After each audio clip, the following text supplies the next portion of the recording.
এটা আমার তুই ধরবি না। এই জাউরে ফলাবাইন মসজিদে শয়তানি করতো, যা এখান থেকে আর আবি না। কি হয়েছে কাকা? ওরা বাচ্চা মানুষ, ওদেরকে দমকাইতেছেন কে? আরে ফলাবাইন মসজিদে দুষ্টমি করে। বাচ্চারা তো একটু একটু দুষ্টুমি করবোই। আঙ্গ ঘরে বাচ্চা আছে না, তারা কি মসজিদে দুষ্টমি করে? আপনার ঘরের থেকেও নামাজই পড়তে হয় না। এই তোর মার বিয়ে দেখছি, তুই আমার মুখে মুখে কথা কস। শোনেন কাকা, আপনি আমাদের বয়সে অনেক বড়, আপনি মার বিয়া দেখতেই পারেন, এই জন্য কি এরকম ব্যবহার করবেন? যেটাই হোক ফলাবাইন মসজিদে বকির লেগা।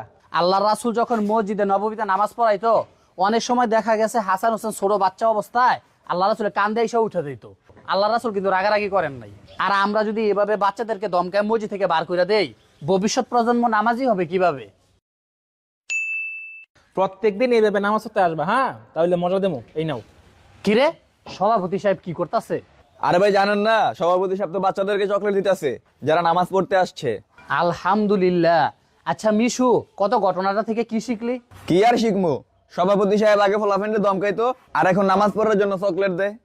এটা না, তুই একটা জিনিস ভালো করে খেয়াল করতো, গতকালকে যদি আমরা সভাপতি সাহেবের সাথে বেয়াদবি করে কথা কইতাম, চেতাচেতি করতাম, তাহলে উনি হয়তো চুপ হয়ে যাইতো, কিন্তু এই পরিবর্তনটা হইতো না। ওনাকে আমরা সুন্দরভাবে বুঝাইছি, দেখ ওনার ভিতরে কত পরিবর্তন। এই জন্য আল্লাহ পবিত্র কোরআনে বলছে যে তোমরা মানুষকে দাওয়াত দাও হিকমতের সাথে, কিন্তু আমরা বাড়াবাড়ি করে ফেলি।